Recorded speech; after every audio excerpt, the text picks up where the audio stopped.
That is the factorial ग्रिडल। क्या नाम है टॉपिक का नाम? फैक्टोरियल ग्रिडल। मतलब ये हमारे पास अपेंडिकुलर स्केलेटन का बिल्कुल हमारे पास पहला क्या है पार्ट, ठीक है। अच्छा, ये जो फैक्टोरियल ग्रिडल है इसको हम दूसरे जो नाम से जानते हैं वो हमारे पास क्या, that is also known as shoulder girdle भी हम इसको कहते हैं, ठीक है। अब कह रहे ये जो फैक्टोरियल ग्रिडल होता है ये हमारे पास दो बोन से मिलके बना हुआ है। पहला जो हमारे पास बोन आता है वो कौन सा बोन है, that is the clavicle bone, और दूसरा हमारे पास जो बोन आता है दैट इज द स्कैपुला। तो मतलब क्लेविकल और प्लस जो स्कैपुला है ये दोनों मिलके आपके पास किस चीज को बनाते हैं, फैक्टोरियल ग्रिडल को बनाते हैं, ठीक है। अब कहते हैं कि हमारे पास ये जो फैक्टोरियल ग्रिडल में जो सबसे पहला बोन आता है वो जो बोन है वो हमारे पास क्या है, दैट इज द क्लेविकल। ये बिल्कुल क्या है, पहला बोन है। इस बोन को हम क्या कहते हैं, क्लेविकल कहते हैं। अब कह रहे कि ये जो क्लेविकल बोन है इस क्लेविकल बोन के दो एंड्स होते हैं। पहला हमारे पास ये वाला जो एंड होता है क्लेविकल बोन का, इस एंड को हम क्या नाम देंगे, this is the sternum and, ठीक है। ये हमारे पास कौन सा एंड होगा, that is the sternum and, ठीक है। और नेक्स्ट जो हमारे पास ये वाला इसका एंड होगा इसको हम कहते हैं एक्रोमायल एंड कहते हैं, ठीक है। This is known as what, acromial end कहते हैं, ठीक है। तो हमारे पास क्लेविकल के कितने एंड्स हो गए, दो एंड्स। एक कौन सा एंड है, स्टर्नम एंड, और दूसरा हमारे पास इसका कौन सा एंड है, एक्रोमियल एंड, ठीक है। अब ये जो एक्रोमियल एंड होता है किसका, क्लेविकल का, कहता है कि ये हमारे पास ये जो स्कैपुला होता है इस स्कैपुला का यहाँ पे एक प्रोसेस होता है। इस प्रोसेस को हम कहते हैं एक्रोमियन प्रोसेस कहते हैं। इस प्रोसेस का नाम क्या है, एक्रोमियन प्रोसेस कहते हैं। अब ये जो एक्रोमियल एंड होगा क्लेविकल का, कहता है कि ये हमारे पास यहां से आर्टिकुलेट करता है किसके साथ, acromion process of the scapula, ठीक है। मतलब क्लेविकल और स्कैपुला आपस में एक दूसरे के साथ क्या है, आर्टिकुलेट करते हैं, एक दूसरे के साथ कनेक्ट रहते हैं। तो ये जो क्लेविकल का कौन सा एंड होगा, एक्रोमियल एंड, ये हमारे पास आर्टिकुलेट करता है किसके साथ, स्कैपुला के साथ आर्टिकुलेट करेगा किसकी मदद से, एक्रोमियन प्रोसेस के थ्रू। तो ये वाला जो प्रोसेस आप यहाँ पे देख रहे हैं इसको हम क्या नाम देते हैं, एक्रोमियन प्रोसेस। तो क्लेविकल का जो एक्रोमियल एंड होगा वो इसी एक्रोमियल प्रोसेस के साथ क्या करता है, आर्टिकुलेट करता है, ठीक है।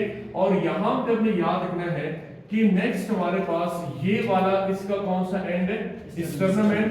तो ये जो क्लेविकल का स्टर्नम एंड होगा ये यहां से किसके साथ आर्टिकुलेट करता है, स्टर्नम के साथ आर्टिकुलेट करेगा। किसके साथ आर्टिकुलेट कर रहा है, स्टर्नम के साथ क्या करेगा, आर्टिकुलेट करेगा। तो देखिए अब क्लेविकल एक एंड से किसके साथ आर्टिकुलेट कर रहा है, स्टर्नम के साथ, और दूसरे एंड से ये किसके साथ आर्टिकुलेट कर रहा है, स्कैपुला के साथ। किसकी मदद से, due that is the acromion process. तो ये जो प्रोसेस होता है वो ये मैंने यहाँ पे बनाया हुआ है कि ये इसका कौन सा प्रोसेस है, एक्रोमियल प्रोसेस।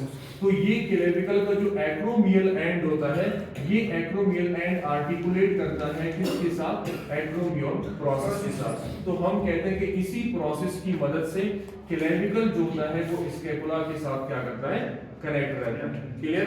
अब दूसरी बात हमें याद रखना है कि इसका जो दूसरा एंड था वो कौन सा एंड था, स्टर्नम एंड। ये स्टर्नम एंड किसके साथ आर्टिकुलेट करता है, स्टर्नम। स्टर्नम के तीन पार्ट्स थे, मेनिबोरियम, बॉडी एंड ज़िगॉइड। तो ये जो स्टर्नम एंड होगा ये इस स्टर्नम के जो मेनिबोरियम होगा इसी पार्ट के साथ ये क्या करेगा, आर्टिकुलेट करेगा। और जब यहाँ पे क्लेविकल और स्टर्नम एक दूसरे के साथ आर्टिकुलेट करते हैं तो यहाँ पे एक जॉइंट बनता है।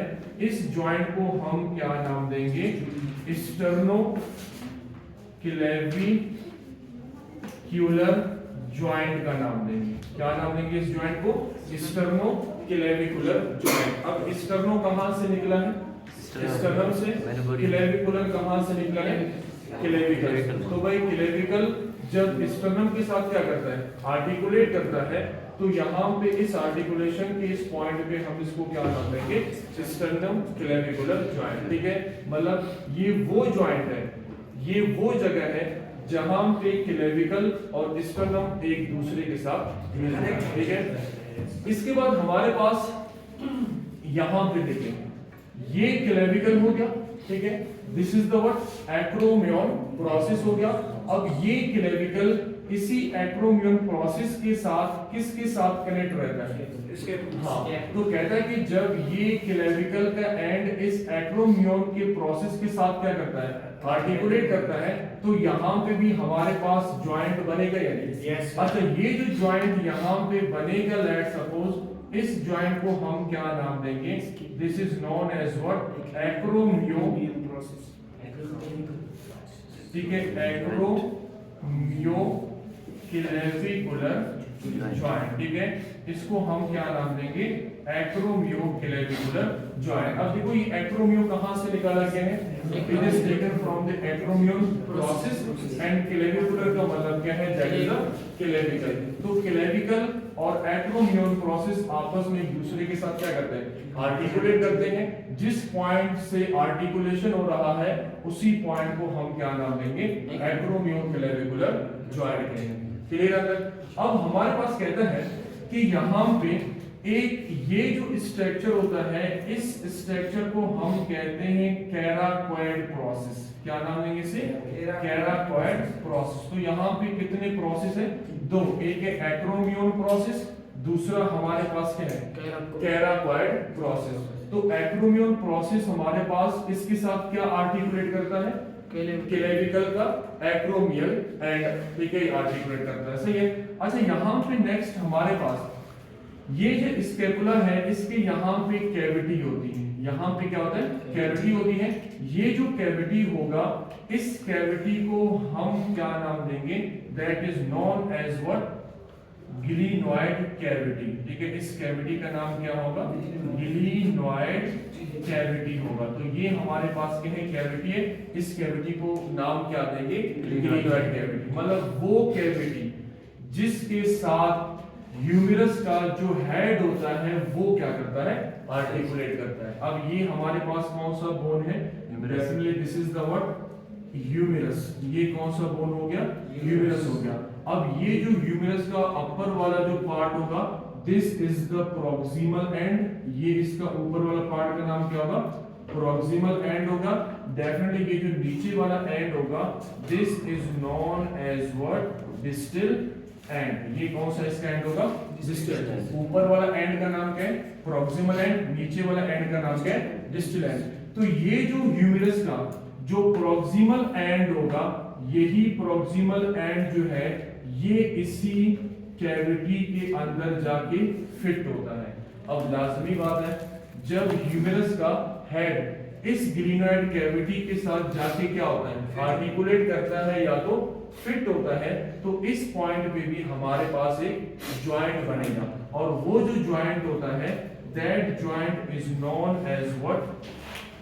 गिलिनो-ह्यूमेरल जॉइंट। इसको हम क्या नाम देंगे? गिलिनो-ह्यूमेरल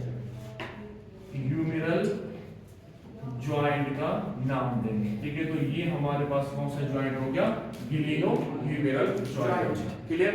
अब याद रखना है कि ये हमारे पास जो क्लेविकल प्लस स्कैपुला, इन दोनों हड्डियों पर मुश्तमिल ये जो सारा का सारा जो बोनी स्ट्रक्चर होगा, इसी बोनी स्ट्रक्चर को हम क्या नाम देते हैं?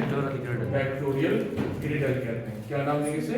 वेक्टोरियल। तो भाई ये जो आपके पास क्लेविकल है, दूसरा ये क्या है? स्कैपुला। ये दोनों बोन्स मिलके एक क्या बनाते हैं? बोनी स्ट्रक्चर बनाते हैं। अब ये जो बोनी स्ट्रक्चर आपके पास यहाँ पे बना है, इसी बोनी स्ट्रक्चर का नाम क्या है? वेक्टोरियल गिरिडल है। ठीक है, एंड फर्दर ये कौन सा कैविटी हो गया? Glenoid cavity. इसी ग्लिनॉइड कैविटी के साथ क्या चीज फिट होता है? क्या चीज आर्टिकुलेट करता है? That is the proximal end of the humerus. तो ये ह्यूमरस का क्या है? एंड एक ये है और दूसरा क्या है, ये है। तो आप इसको प्रॉक्सिमल एंड या तो आप इसको हेड ऑफ द प्रॉक्सिमल भी कह सकते हैं। इसको आप क्या नाम देंगे, हेड ऑफ द ह्यूमेरस, ठीक है। So this is the proximal end और this is also known as what, head, और ये नीचे का इसका डिस्टल है। तो ये ह्यूमेरस का जो प्रॉक्सिमल एंड हो गया, ये प्रॉक्सिमल एंड किसके साथ आर्टिकुलेट करता है, ग्लिनोइड कैविटी के साथ। जिस पॉइंट पे आर्टिकुलेट करेगा ग्लिनोइड कैविटी के साथ, उस पॉइंट पे क्या बनेगा, जॉइंट बनेगा। उस जॉइंट का नाम क्या है, ग्लिनोह्यूमेरल जॉइंट होगा। क्लियर है यहाँ तक, ठीक है। अब ये जो क्लेविकल और स्कैपुला पर मुश्तमिल ये जो बोनी स्ट्रक्चर होगा, इसी को हम क्या नाम देंगे, पेक्टोरियल ग्रिडल, पेक्टोरियल ग्रिडल का नाम देंगे। क्लियर। अच्छा, ये जो पेक्टोरियल ग्रिडल के बाद हमारे पास जो नेक्स्ट आता है वो है दैट इज द पेल्विक ग्रिडल, ठीक है। अच्छा, ये जो पेल्विक ग्रिडल होता है ये हमारे पास 6 बोन से मिलकर बना हुआ है। कितने बोन से, 6 बोन, ठीक है। इसमें से हमारे पास जो सबसे पहला ऊपर वाला बोन होगा, this is known as what, ilium, ये हमारे पास क्या है, इलियम। अच्छा, नेक्स्ट ये जो बोन होगा हमारे पास, this is known as what, pubis, और ये जो बोन होगा हमारे पास, this is known as what, ischium। ये हमारे पास क्या है, ischium है। तो इस साइड पे कितने बोन्स आ गए, 3 आ गए।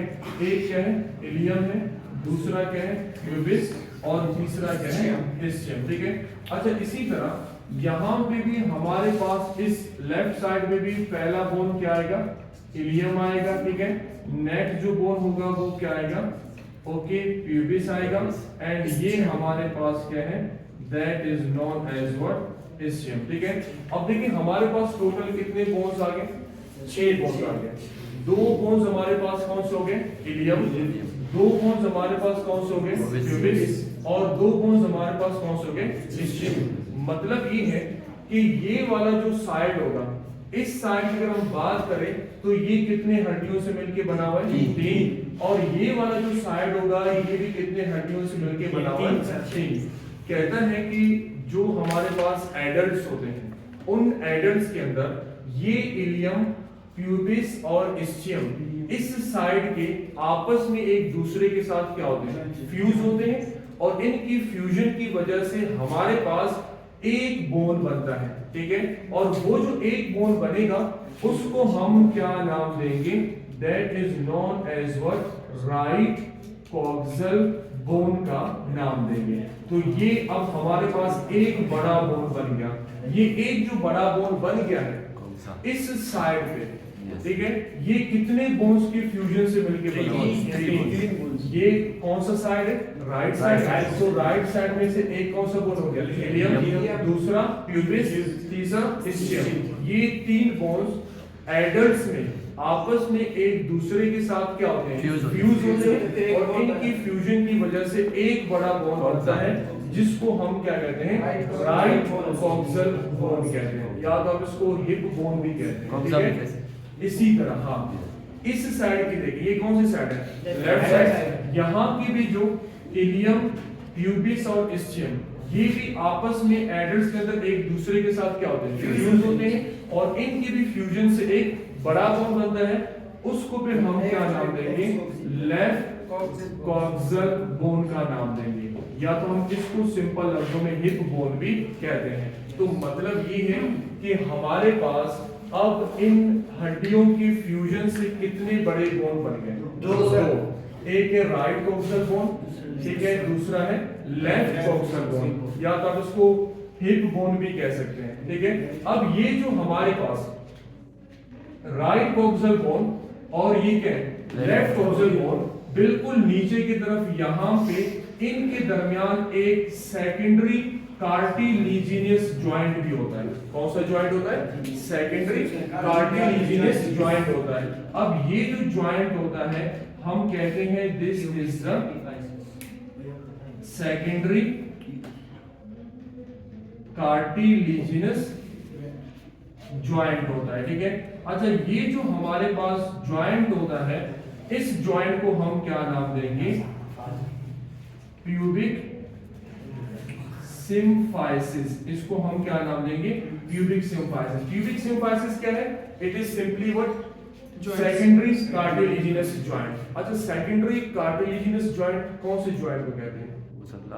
लास्ट में वो जॉइंट जैसे लास्ट में थे वो कार्टिलेजिनस जॉइंट जो कि हमारे पास फिब्रो कार्टिलेज और हाइलाइन कार्टिलेज से मिलके बना हुआ हो, तो ऐसे कार्टिलेजिनस जॉइंट को हम क्या नाम देंगे? Secondary cartilaginous joint. एक ऐसा जॉइंट जो कि fibro cartilage plus hyaline cartilage से मिलके बना हुआ हो, तो ऐसे कार्टिलेजिनस जॉइंट को हम क्या कहते हैं? Secondary cartilaginous joint. तो लिहाजा ये दो बोन्स के दरमियान एक जॉइंट होता है, ठीक है, इसका नाम क्या है? Pubic symphysis. ये कौन सा जॉइंट है? Secondary cartilaginous joint. It means that this joint is made up of fibro cartilage plus hyaline cartilage. तो लिहाजा याद रखना है कि प्यूबिक सिम्फिसिस क्या होता है? It is the joint and this joint is made up of fibro cartilage plus hyaline cartilage, therefore it is called secondary cartilaginous joint। ये joint यहाँ पे मौजूद होता है, ठीक है, और ये joint इन दो बोन्स को आपस में आप कह सकते हैं कि एक दूसरे के साथ क्या कर रहा है? कनेक्ट भी कर रहा होता है, ठीक है। इसके बाद कह रहा है कि अगर आप ऊपर से हिप बोन को देखेंगे तो ऊपर की तरफ से ये जो हमारे पास राइट कॉक्सियल बोन है, ये किसके साथ यहाँ पे आर्टिकुलेट कर रहा है? सैक्रम के साथ। तो यहाँ पे जब ये जो राइट कॉक्सियल बोन इस सैक्रम के साथ क्या करेगा? आर्टिकुलेट करेगा, तो इस पॉइंट पे जॉइंट बनेगा या नहीं? इस जॉइंट को हम क्या नाम देंगे? सैक्रो इलिएक जॉइंट का नाम देंगे। क्या नाम देंगे इसे? Sacro iliac joint. सैक्रो का मतलब क्या है? It is derived from sacrum. Iliac का मतलब क्या है? It is from the ilium, ठीक है। तो ये हमारे पास क्या है? ये जॉइंट है, that is known as sacro iliac joint. तो ये जॉइंट किसके दरमियान होता है? इलियम, मतलब ये जो राइट कॉक्सियल बोन है यहां से, और ये हमारे पास क्या है? That is the sacrum. तो यहां से ये दो बोन्स आपस में मिलते हैं, तो यहां पे जॉइंट का नाम क्या होगा? सैक्रो इलिएक जॉइंट होगा, ठीक है, क्लियर। अच्छा ये जो हमारे पास प्यूबिक सिम्फिसिस होता है, इसके बाद कहता है कि हमारे पास इस रीजन पे ये जो रीजन होगा ये वाला, इसको हम क्या नाम देंगे? This is known as what?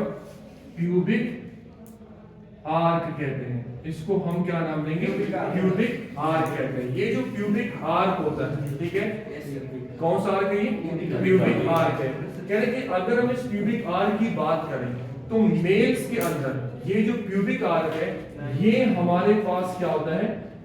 Narrower होता है। ये क्या होगा? नैरोअर। और फीमेल्स के अंदर ये जो प्यूबिक आर्क है ये हमारे पास क्या होता है? वाइडर होता है। तो मेल्स के अंदर ये क्या है? नैरोअर है, और फीमेल्स के अंदर ये क्या होता है?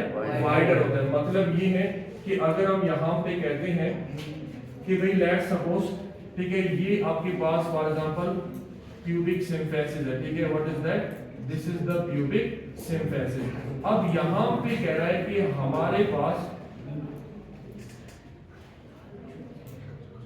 ठीक है, इन दिस रीजन, अब कह रहे हैं कि ये जो रीजन होगा इसको हम क्या कहते हैं? प्यूबिक आर्क कहते हैं। और ये कौन सा सिम्फिसिस है? Pubic symphysis. अब ये जो आर्क होगा ये कह रहा है कि मेल्स के अंदर क्या होता है? नैरो होता है, और फीमेल्स के अंदर ये जो आर्क होता है ये हमारे पास क्या होता है? वाइडर होता है। और दूसरी बात हमें याद रखना है, यहाँ पे ये जो प्यूबिक आर्क का जो एंगल होगा मेल्स के अंदर, वो हमारे पास अप्रोक्सीमेटली कितना होगा? 90 डिग्री होगा या लेस देन 90 होगा। कितना होगा? Less than 90 degree. मतलब ये कि प्यूबिक आर्क का जो एंगल होगा किसके अंदर? मेल्स के अंदर, वो हमारे पास कितना होगा? 90 डिग्री। हाँ, अप्रोक्सीमेटली 90 या तो लेस देन 90। लेकिन जो फीमेल्स का होगा वहां पे जो प्यूबिक आर्क का जो एंगल होगा वो हमारे पास क्या होगा? That is the 120। हाँ, ठीक है, आप इसको देखिए 90 या तो आप कह सकते हैं मोर देन 90, ठीक है। तो ये हमारे पास क्या होगा? वाइडर होता है, ठीक है। अब लाजमी बात है, अगर ये नैरोर होगा मतलब 90 डिग्री का होगा या तो 90 से कम, 80 का भी हो सकता है, 85 का भी हो सकता है। अब ये वाइडर है, मतलब ये एंगल कितने का होगा, 90 या 90 से ज्यादा, मतलब कितने का होगा, 100 का भी हो सकता है, 110, 120 का भी हो सकता है। तो याद रखना है कि ये हमारे पास आर्क की जो एंगल होगा इसके अंदर भी क्या आएगा, फर्क आएगा। So it is less than 90 और जस्ट फाइनली 90। ये क्या होगा, 90 मोर देन 90। अब मोर देन 90 कितना होगा, 110 हाँ 10 भी 100 भी हो सकता है, 190 भी हो सकता है या 110 भी हो सकता है। तो इसको हमें लिखना है let the word more than 90, ठीक है, क्लियर जाता है। तो ये हमारे पास क्या हो गया, दैट इज प्यूबिक आर्क। अच्छा दूसरा आपने याद रखना है, ये जो प्यूबिक सिम्फेसिस है इससे रिलेटेड एक डिसीज मतलब एक प्रॉब्लम भी होता है। उस प्रॉब्लम को हम क्या कहते हैं, that is known as what, symphysis pubis dysfunction. ये हमारे पास क्या है, एक प्रॉब्लम होता है, ठीक है। ये प्यूबिस सिम्फाइसिस प्यूबिस डिसफंक्शन दरअसल ये एक तरह का पेन होता है जो हमारे पास किस एरिया में होता है, इस एरिया में होता है। तो ये जो एरिया में यहाँ पे क्या होता है, पेन होता है, इस पेन को हम क्या कहते हैं, सिम्फाइसिस प्यूबिस डिसफंक्शन। अच्छा याद रखना कि ये जो पेन होता है ये अक्सर प्रेगनेंसी के दौरान, जो फीमेल्स प्रेग्नेंट होते हैं, ठीक है, उनकी जब डिलीवरी होता है तो डिलीवरी से पहले हमारे पास फीमेल का जो बॉडी होता है इसके अंदर एक हार्मोन बनता है जिसको हम क्या नाम देते हैं, that is known as what, relaxation. ये हार्मोन बनता है फीमेल की बॉडी के अंदर प्रेगनेंसी के दौरान, और ये हार्मोन प्रेगनेंसी के दौरान कौन बनाता है, that is the what, placenta. तो प्लेसेंटा हार्मोन कौन सा बनाएगा, रिलैक्सेशन। कह रहे हैं कि जब ये प्लेसेंटा इस रिलैक्सेशन हार्मोन को बनाता है, कब, ड्यूरिंग द प्रेगनेंसी, इस दौरान इस रिलैक्सिंग की वजह से ये जो प्यूबिक सिम्फाइसिस होता है ये थोड़ा वाइडर हो जाता है। ये क्या होता है, वाइडर होता है, और ये हमारे पास क्या होता है, लूज होता है, ठीक है। तो किसकी वजह से, रिलैक्सिंग की वजह से हमारे पास क्या हो गया, pubic symphysis that became wider and second it became loose. तो इसकी लूज होने की वजह से, ठीक है, इस एरिया में एक दर्द स्टार्ट होता है, ठीक है, और वो जो दर्द होता है वो काफी थोड़ा एक्सट्रीम मतलब ज्यादा होता है। तो ये जो दर्द होगा यहाँ पे इस प्यूबिक सिम्फाइसिस वाले एरिया में, इसको हम क्या कहते हैं, सिम्फाइसिस प्यूबिस डिसफंक्शन। ये दरअसल एक क्या है, it is just a pain. ये क्या होता है, पेन होता है, और ये कहाँ पे आता है, कहाँ पे होता है ये पेन, इन दिस रीजन जहाँ पे प्यूबिक सिम्फाइसिस होता है। और ये पेन होगा किसकी वजह से, रिलैक्सेशन। एक हार्मोन है प्लेसेंटा बनाता है ड्यूरिंग द प्रेगनेंसी। जब ये हार्मोन बनता है तो इस हार्मोन की वजह से ये जो प्यूबिक सिम्फाइसिस होता है that becomes wider and it becomes loose. तो इसकी वाइडर और लूज होने की वजह से आ रही बात समझ में, यहाँ पे क्या होता है, एक दर्द स्टार्ट होता है, और उस दर्द को हम क्या कहते हैं, सिम्फाइसिस प्यूबिस डिसफंक्शन। इस दर्द को कम करने के लिए ट्रीटमेंट क्या होगा, दर्द को कम करने के लिए ट्रीटमेंट इसमें हम ड्रग्स देते हैं,